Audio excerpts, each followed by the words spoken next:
కర్నూలు నగరంలోని 17వ ward corporator కైప పద్మనాభరెడ్డి మీడియాతో మాట్లాడుతూ భారతదేశ స్వాతంత్ర్యం కోసం బ్రిటిష్ వారితో ధైర్యంగా ఎదురు తిరిగి నిలబడిన ఏకైక ధీరుడు మన ఉయ్యాలవాడ నరసింహారెడ్డి అని కొనియాడారు. అందరికీ నమస్కారం. ఈ రోజు 17వ వార్డు ఏ క్యాంపు ఉయ్యాలవాడ నరసింహారెడ్డి సర్కిల్లో ఉయ్యాలవాడ నరసింహారెడ్డి గారి 179వ వర్ధంతి వేడుకలు ఘనంగా నిర్వహించుకోవడం జరిగింది. ఈ కార్యక్రమానికి ముఖ్య అతిథిగా మన మంత్రివర్యులు రాష్ట్ర మంత్రివర్యులు భరతన్న గారు విచ్చేశారు. ఆయన తన యొక్క సందేశాన్ని అందరికీ అందించడం జరిగింది. ముఖ్యంగా చరిత్ర విస్మరించినటువంటి యోధుడు, మహావీరుడు శ్రీ ఉయ్యాలవాడ నరసింహారెడ్డి గారు ఏ మతానికి, ప్రాంతానికి, కులానికి చెందిన వారు కాదు. ఆయన దేశ నాయకుడు.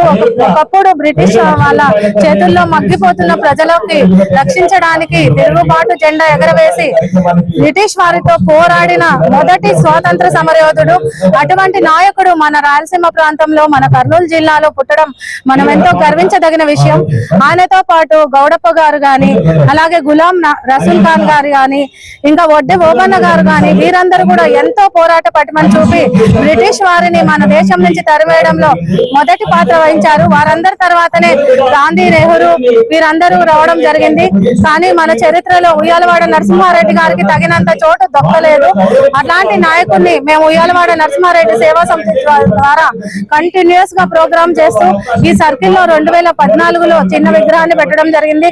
తర్వాత 2018లో అఖిలప్రియ గారి ద్వారా పెద్ద విగ్రహాన్ని ఏర్పాటు చేసి ప్రతి సంవత్సరం ఆయన వర్ధంతిని, జయంతిని, అనేక స్వాతంత్ర కార్యక్రమాలని చాలా ఘనంగా నిర్వహించుకుంటున్నాం.